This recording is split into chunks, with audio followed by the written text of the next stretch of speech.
Where Nothing Bleeds by Interstellarism on AO3. Episode 7. Chapter 7. Resonance. Watching Ryland Grace teach was disarming. As in, even if all he did was watch him, it felt like his body was loosening up, and all the tension uncoils itself in his ribs. It felt like watching the sun shine. He couldn't touch it, but he was satisfied just watching it do its thing. Simon found himself observing the smallest things. The way Ryland's hands moved when he explained something complicated. Puppet shows were natural to him. The way he crouched or leaned in without thinking, closing the distance between him and his students. The way he disciplines rowdy Eridian children by just raising a hand and going, "My hand is up." It did something strange to Simon's chest. Back on Erid, kindness had always felt like a resource in itself. Something people gave away carefully, because they didn't really have much left to spare. But this was effortless. It came off of Ryland in waves. It reminded him of a few people he had trusted, even if he couldn't remember them anymore. The ones who remained gentle, even when the world, or what was left of it, gave them every reason not to be. Ryland turned in early last night, telling him that he had to think about something important, and of course Simon had worried about it all night. So when he knocks on the wall to wake him, he already anticipates it. "Can we talk?" Simon looks up at Grace, rubbing his eyes. He had just woken up, and already he felt dread pulled in the pit of his stomach when he sees the look on Grace's face. He looks upset, and there were bags under his eyes like he didn't get a lick of sleep. Simon didn't like it. "What's wrong?" He gets out of bed and sits down properly, facing him. "Can you tell me more about that final mission Earth went on? Anything you could remember?" "Ah, shit. It was about that. This would be difficult." But how could he refuse him when he was staring at him like that? He thinks back to those science classes again. Simon exhales slowly, dragging a hand down his face. "They didn't call it the final mission," he says after a beat. "She just said it was the last attempt." Ryland stays quiet. "They sent a ship out that was supposed to fix whatever was happening." Simon's gaze drifts. "But it didn't come back. After that, things got worse much faster." "What did they say was wrong?" Why was Ryland suddenly asking about this now?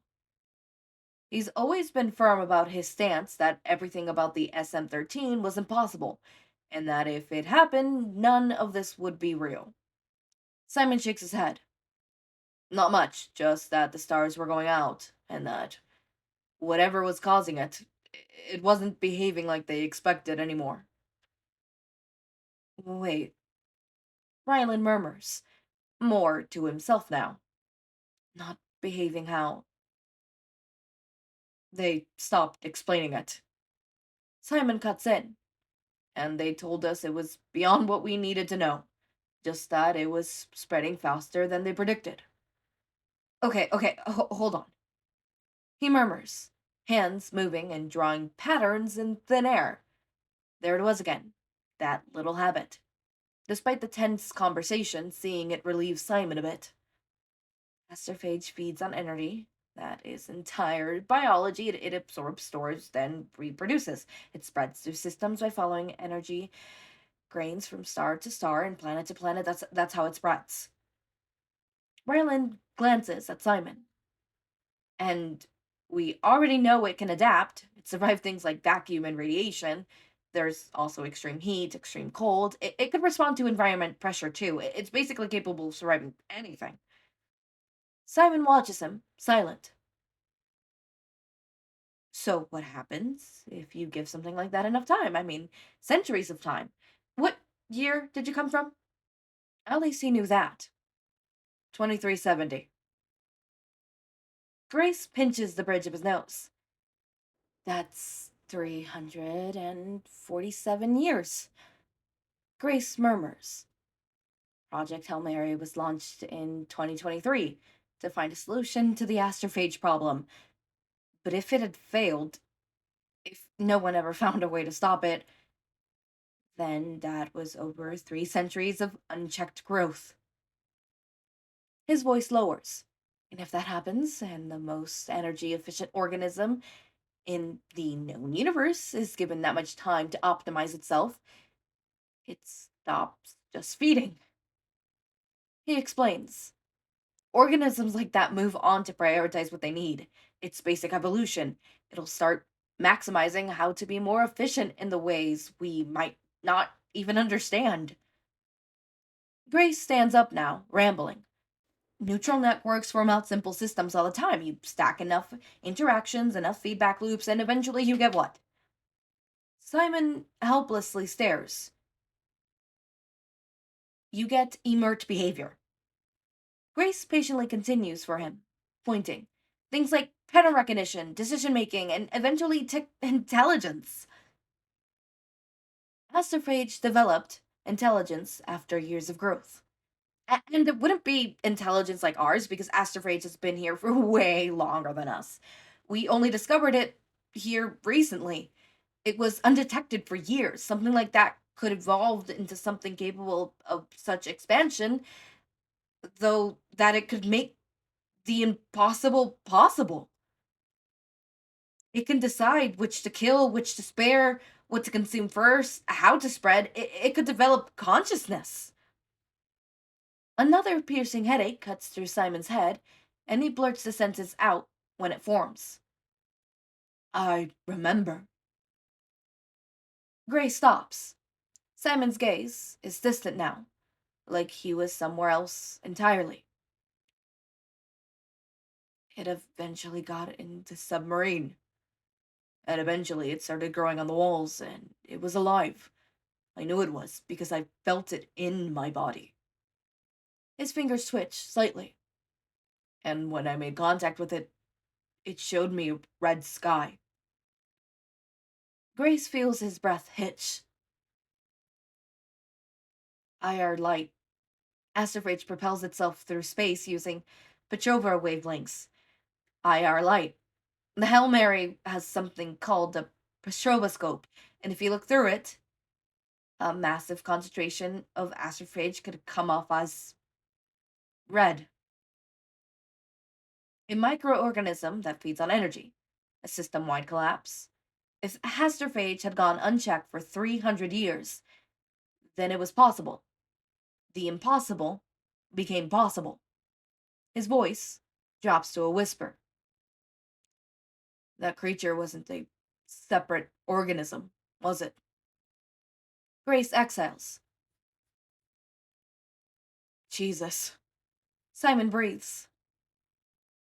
It was evolved astrophage. Astrophage that developed an intelligence so beyond human understanding that it devoured everything. Grace drags a hand through his hair. I've been thinking about it since you got here. I wanted to believe you. I know how it feels to have nobody believe in something you're trying to prove, you know? I've been left out of academia because of it.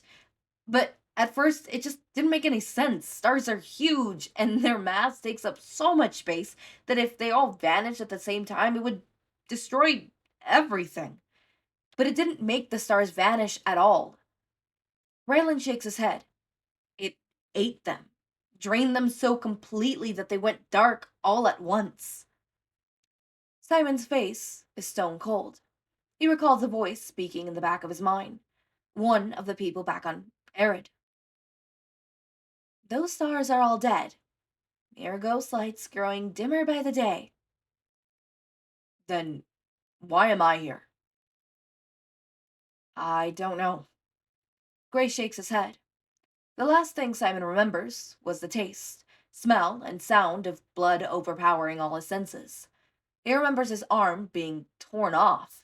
He remembers his limbs sticking to the walls and tearing off his flesh just to get to that black box.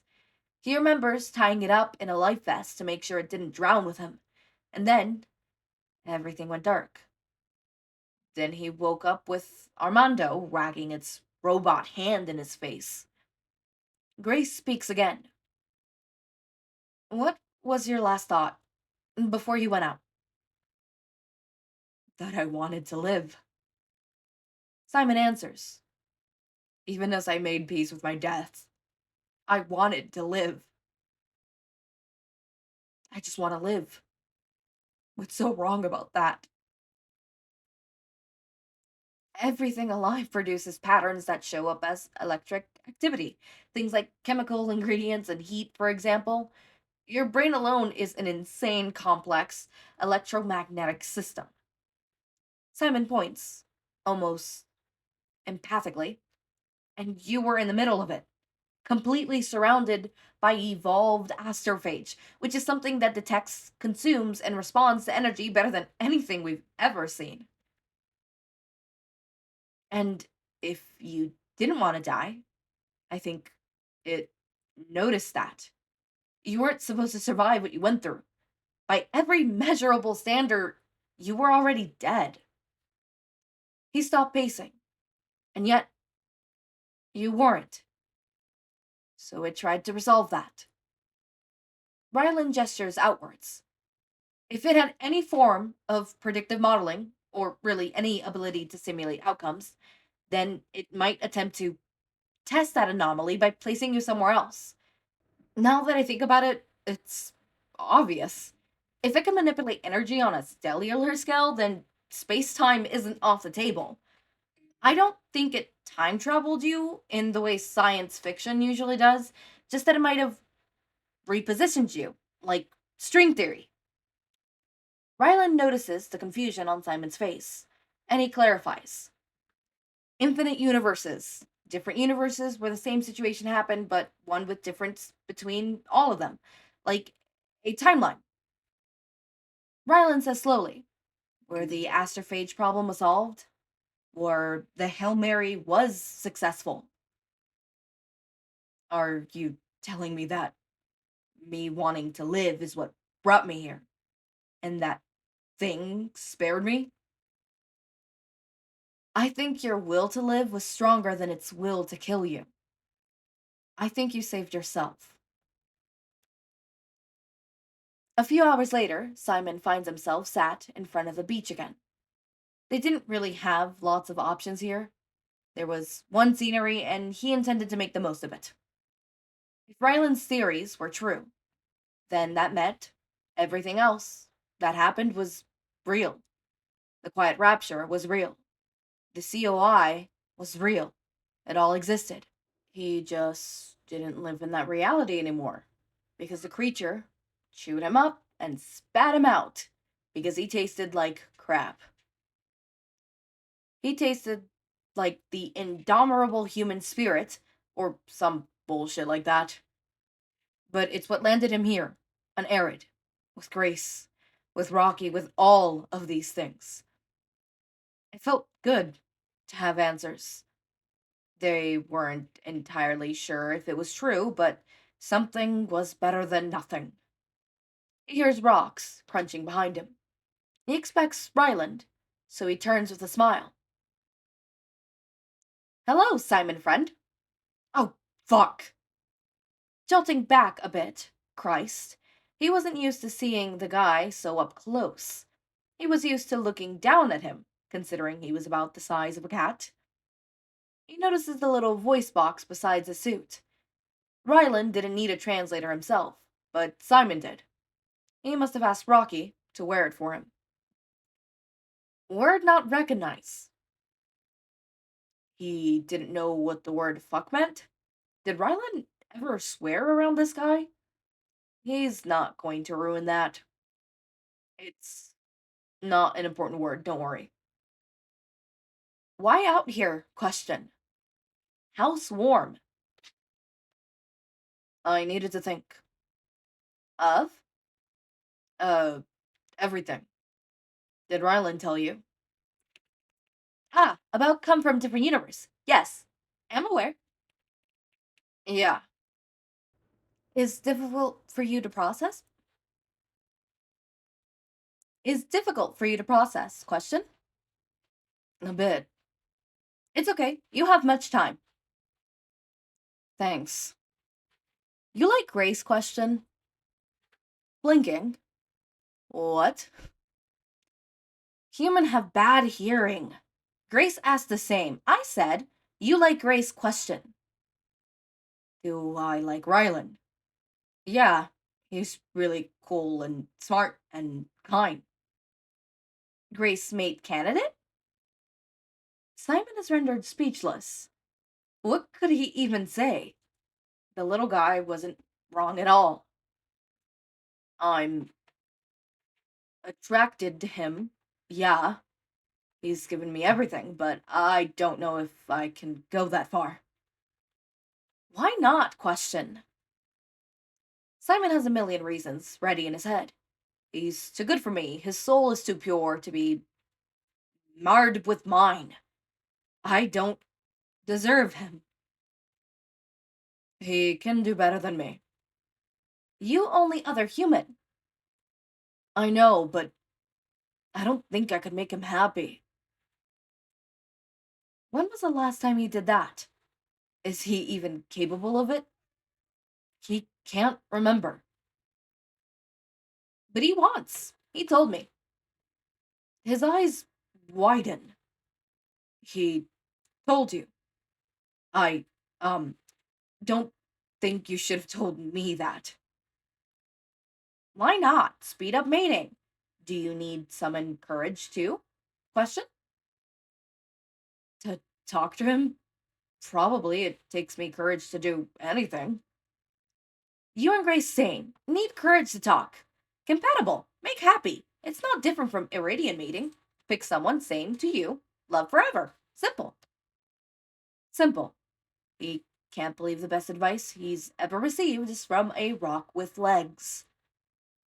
He thinks about it for the rest of the day. All right, we are reaching an end. We so are. And normally I would want to switch over to a different fandom and no longer do Bloody Mary, or specifically, Project Hail Mary and Iron Lung. I don't give a shit to past Echo who made that rule. Fuck you. I'm going to do Bloody Mary again. I have another fanfiction lined up. Bloody Mary again, because I love Bloody Mary. We love Bloody... Shut up, Storm.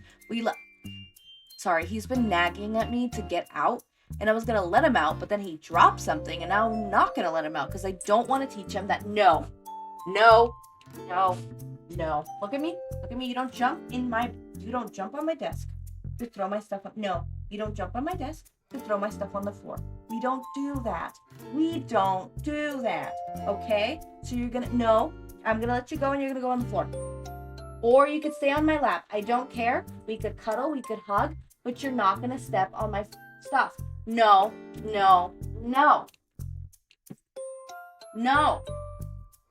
We don't do that. Once I'm finished recording, I will open the door for you.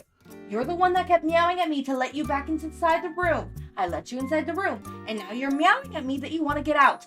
I'm not leaving the door open for you to come in and out whenever you want. I'm recording. I need quiet, Storm. We do this daily. I don't know what your hassle is. Apologies for that. But yeah, the next one is going to be another Bloody Mary fic. I don't think it's going to be relatively long. Let me check. I don't have them here. I have them in my Google sheet. I still need to move them over there. My bad. Asking list. And then I need to go down and go into Project Hail Mary. So there's two that I have. Open that one and then open this one. There's two that I could choose from. But, both roughly. Okay, so one is shorter than this one and the other one is a bit longer than this one, but has more chapters. And the other one that's a bit shorter than this one only has 3 chapters. And I would most likely, I would just do all 3 chapters all at once.